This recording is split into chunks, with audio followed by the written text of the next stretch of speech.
మాజీ MLA గణేష్పై councillor Danimireddy Madhu మండిపాటు. మాజీ MLA గణేష్పై councillor Danimireddy Madhu తీవ్ర విమర్శలు చేశారు. చిలక జ్యోతిష్యం చెప్పినట్టుగా త్వరలో గబ్బాడ ఇసుక ర్యాంపులో భారీ స్కామ్ జరుగుతుందంటూ గణేష్ వ్యాఖ్యానించడంపై మధు స్పందించారు. గతంలో ఇదే ఇసుక ర్యాంపులో 2500 టన్నుల ఇసుక పోయిందని తెలుగుదేశం పార్టీ ఆరోపించిన విషయం తెలిసిందే అని అన్నారు. ఈ విషయంపై అయ్యన్నపాత్రుడు గారు కలెక్టర్, ఆర్డీఓలకు ఇసుక లెక్కలు తేల్చాలని ఆదేశాలు జారీ చేశారని అన్నారు. ఈ సందర్భంగా మధు మాట్లాడుతూ, ముందుంది ముసల పండగ, మీరు చేసిన అవినీతి చిట్టా మొత్తం బయట పెడతాం, జగనన్న కాలనీ భూముల్లో మీ స్కామ్ అంతా బయటకు తీస్తామని అన్నారు. గణేష్ పై మరిన్ని ఆరోపణలు చేశారు. ఇసుక వ్యాపారస్తులు, గంజాయి వ్యాపారస్తులు నీ వెనకే ఉన్నారని అన్నారు. మత్తు డాక్టర్ సుధాకర్ మాస్క్ అడిగినందుకు హింసించి అతని చావు కారణం నువ్వు కాదా అని ప్రశ్నించారు. త్వరలోనే అయ్యన్నపాత్రుడు గారు ఇసుకపై సమగ్ర విచారణ చేపడతారని మధు తెలిపారు. అందరికీ నమస్కారం అండి. ఈరోజు పెట్ల గణేష్ ప్రెస్ మీట్ ఒకటి పెట్టాడు. సోడుపప్పగడు ఇడు ఓడిపోయిన దగ్గర నుంచి చిలక జోస్యాలు అవి చెప్తున్నట్టున్నాడు. గబ్బార్ ఇసుక ర్యాంపులో నాట స్కామ్ జరిగిపోతాడు త్వరలోనే. ఇది తెలిసి వీడికి స్కామ్లు అవి చేయడం అది మరి నీకు తెలిసినట్టు మా అయ్యన్నపాత్రుడు గారికి, మా తెలుగుదేశం పార్టీ వాళ్ళకి తెలియదు. గతంలో 2500 టన్నులు ఇసుక పోయిందని చెప్పేసి మా తెలుగుదేశం నాయకులు, మా కార్యకర్తలు అయ్యన్నపాత్రుడు గారు కంప్లైంట్ నీ మీద ఇచ్చారు.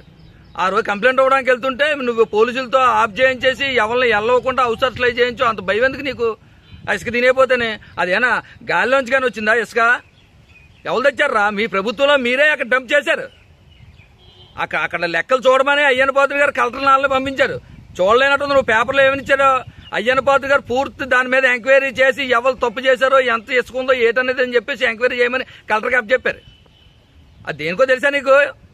మీ ప్రభుత్వం మీరు డంప్ చేసిన ఇసుక అక్కడ తేడా పాడ వచ్చిందనుకో నీకు పులిసి తీసేస్తారు పోలీసులు. ఇంకా నీకు తెలియదేమో. ఎర్రా నువ్వు పెద్ద కబుర్లు ఆడుతున్నావు. నీలాంటి పనికినా కొడుకులు, బోకర్నా కొడుకులు చెప్తే అయ్యన్నపాత్రుడు గారి మీద ఎలాంటి నిందలేసినా సరే ప్రజలైతే నమ్మర్రా. మీ గురించి మొత్తం చిట్టా తీస్తున్నారు. మీరు అనుకుంటున్నారు తెలుగుదేశం పార్టీ గెలిచేసింది, అయ్యన్నపాత్రుడు గారు స్పీకర్ అయిపోయారు, తెలుగుదేశం పార్టీ కార్యకర్తలందరూ ఇంట్లో ఉండి పండగలు అవి చేసుకుంటున్నారు అనుకుంటున్నారేమో. మొత్తం మీ డేటా చిట్టా మొత్తం తీస్తున్నారు. కంగారు ఎందుకు? ముందున్న ముసలి పండుగ. ఎట్రా మన జగనన్న కాలనీ ఇస్తామని చెప్పి మీరు భూములు కొన్నప్పుడు 10 లక్షలు 15 లక్షలు ఉన్న విలువ చేసే భూముల్ని మీరు ఎంతెంత కొన్నారో, రైతులకు ఎంత ఇచ్చారో, మీరెంత తినేశారో ఎంక్వైరీ చేస్తున్నారు. ఇంకా నీకు తెలియదేమో. జగనన్న కాలనీలో ఇల్లులు కట్టిస్తామని చెప్పేసి డబ్బులు దెబ్బి మీ నాయకులు, మీ పనికిమాల నాయకులు, మీ చెంచాగాళ్ళు డబ్బులు దెబ్బి కట్టడం మానేసి ఇల్లు అలా పునాదుల వరకు తీసి వదిలేసి తిరిగి డబ్బులు అడిగితే తన్నారు మీ వాళ్ళు. వాళ్ళందరి పేర్లు కూడా బయటికి తీస్తున్నారు. ఉద్యోగాలు ఇప్పిస్తామని మీ కౌన్సిలర్లు, ఇన్ఛార్జీలు ఎంతమంది దగ్గర డబ్బులు తెప్పారో మీ వాళ్ళు మీటింగ్ పెట్టి కొనుక్కో, కూర్చోబెట్టి అడుగు. అదవుతుందా? ఎవరో ఊరుకునే పరిస్థితి అయితే లేదు. ఒకరికి పులుసు తీసేస్తారు, నీకు మోకాలు చెప్పులు తీసేస్తారు. ఒక నా కొడుకునికి తప్పు చేసిన ప్రతి ఒక్కరు కూడా చట్టపరమైన చర్యలు ఏవి ఉన్నాయో అవన్నీ కూడా తీసుకుంటారు. మీరు అనుకుంటున్నారు పట్టించుకోలేదనుకుంటున్నారేమో.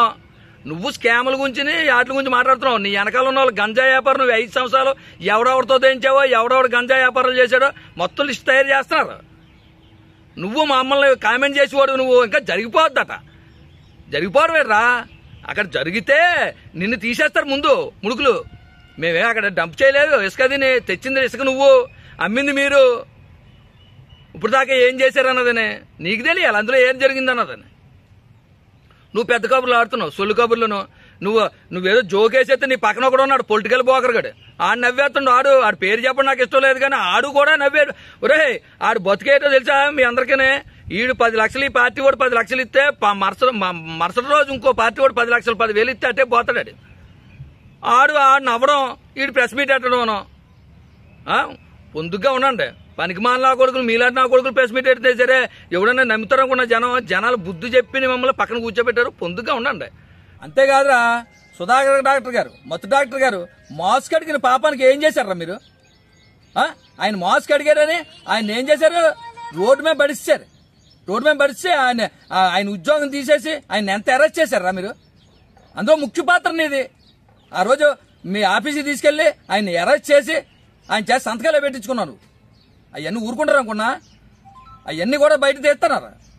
ఏదో నువ్వు అనుకుంటున్నావు వీళ్ళు ఏమో అనుకోవట్లేదు, ఏం చేయటం లేదు, నెల అయిపోయింది, నా మీద రాలేదని అనుకుంటున్నామో. నీలా ఎవడి మీద పడితే ఆడి మీద తప్పుడుగా పడిపోము మేము. దాన్ని తెలుసు, దాని టైము పద్ధతి ఉంటుంది. మీ అరాచకాలు, అన్యాయాలు అన్నీ కూడా బయటని పెడతారు. ఊరుకునే పరిస్థితి అయితే ఎట్టి పరిస్థితిలోనే లేదు.